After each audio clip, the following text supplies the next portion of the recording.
Im Deutschen Bergbaumuseum Bochum folgen wir seit 1930 Über- und Untertage einer Mission: das materielle Erbe des Bergbaus zu sammeln, zu bewahren, zu erforschen, auszustellen und zu vermitteln. Entdecken Sie mit uns die spannende Geschichte bergbaulich gewonnener Rohstoffe und erleben Sie bis heute prägende Techniken und Errungenschaften. Begleiten Sie uns durch die 4 Rundgänge Steinkohle, Bergbau, Kunst und Bodenschätze. Wir laden Sie ein zu einer besonderen Entdeckungsreise durch die Dauerausstellung des Leibniz-Forschungsmuseums für Georessourcen. Im Dezember 2018 endete der aktive deutsche Steinkohlenbergbau und damit eines der wichtigsten Kapitel unserer Wirtschaftsgeschichte. Unser Rundgang Steinkohle, Motor der Industrialisierung, veranschaulicht die besondere Bedeutung dieses Industriezweigs für Wirtschaft, Alltag und Kultur.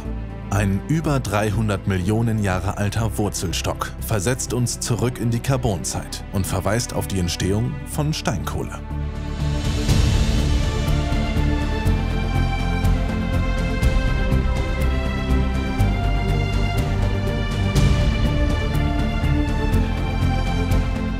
Unterschiedlichste Objekte und Modelle, viele davon mechanisch zu bedienen, zeigen, was Über- und Untertage vom 16. Jahrhundert bis zur Industrialisierung geschah, um Bergbau erfolgreich betreiben zu können.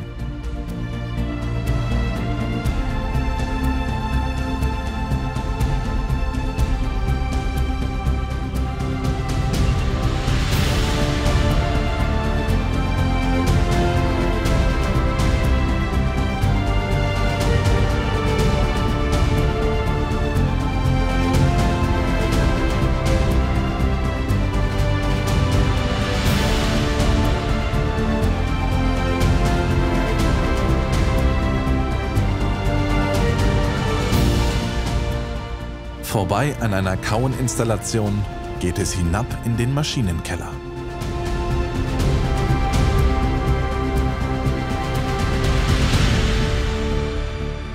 Wo Dieselkatze, Bohrkopf, Schildausbau und Schrämlader von Gewinnung, Ausbau, Logistik, Transport und Sicherheit unter Tage zeugen.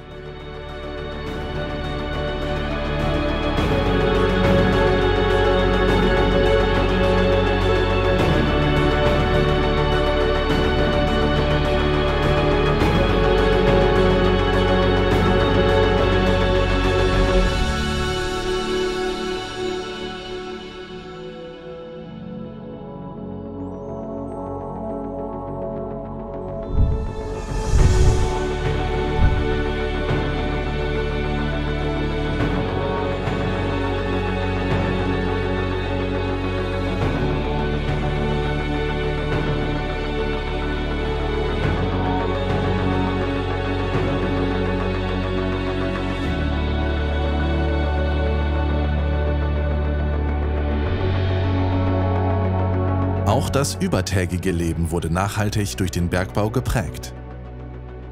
Gesundheitssystem, Zuwanderung, Siedlungsstrukturen und Vereinsleben weisen bis heute die Spuren des Bergbaus auf.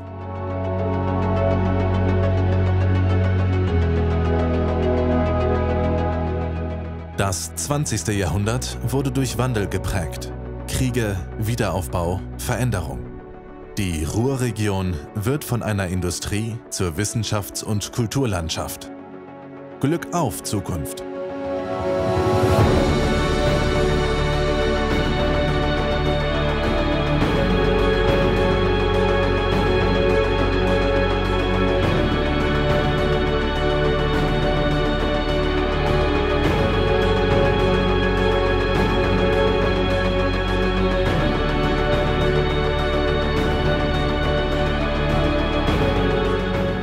In unserem Rundgang Bergbau Steinzeit mit Zukunft geht es auf eine Reise durch alle Epochen der Menschheitsgeschichte, in denen der Bergbau auf unterschiedliche Art und Weise betrieben wurde.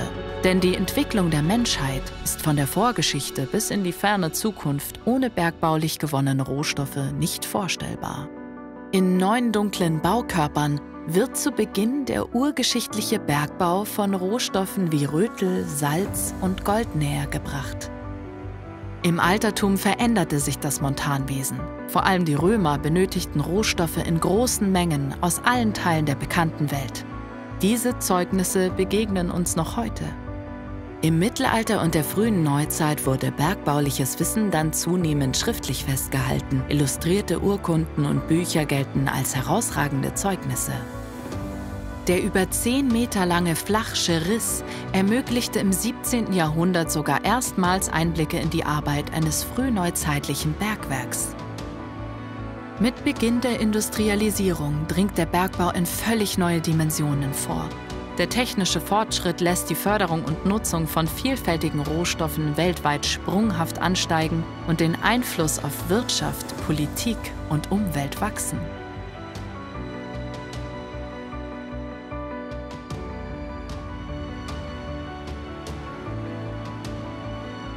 Da sich die Welt unter Tage der öffentlichen Betrachtung weitestgehend entzog, übte ihre Darstellung auf Kunstschaffende eine enorme Faszination aus. In der bildenden Kunst ist der Bergbau zwar niemals zentrales Motiv geworden, die bergbauliche Welt war trotzdem immer wieder Gegenstand künstlerischer Arbeiten. Das zeigt unser Rundgang Kunst, Ideal und Wirklichkeit. Skulpturen, Grafiken, Gemälde, Prunkgegenstände, Porzellan oder kunstgewerbliche und handwerkliche Objekte, in vielfacher Weise werden Bergmannskörper, Alltag und Arbeit, Gemeinschaft, Gefahren und Mystik dargestellt. Die Bandbreite der Exponate vom 17. bis zum beginnenden 21. Jahrhundert reicht von Werken renommierter Kunstschaffender bis hin zur Laienkunst.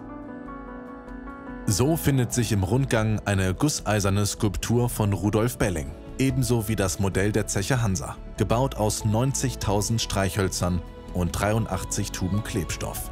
Der Faszination für den Bergbau waren beide Kunstschaffenden erlegen.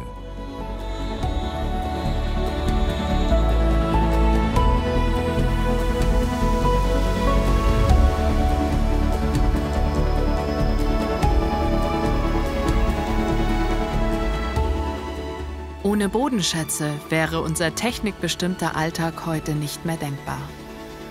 Doch ihre Vorkommen sind endlich. Ein sorgsamer Umgang mit den Ressourcen der Erde und ihren Lagerstätten ist daher notwendig. Unser Rundgang Bodenschätze, Ressourcen der Erde gibt daher einen Überblick über die Vielfalt der Rohstoffe, ihre Entstehung und die Art und Weise, wie sie von uns abgebaut und genutzt werden.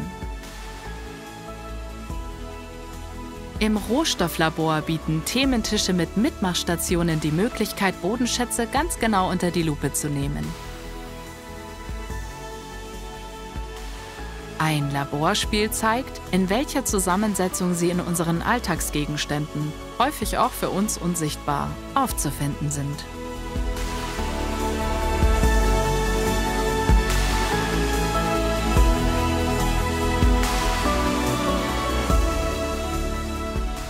Der Energieraum verbindet Technikgeschichte mit Zukunftsperspektive. Die Nutzung von Georessourcen hat Vor- und Nachteile. Ihre Verwendung ist eine Frage der Verantwortung.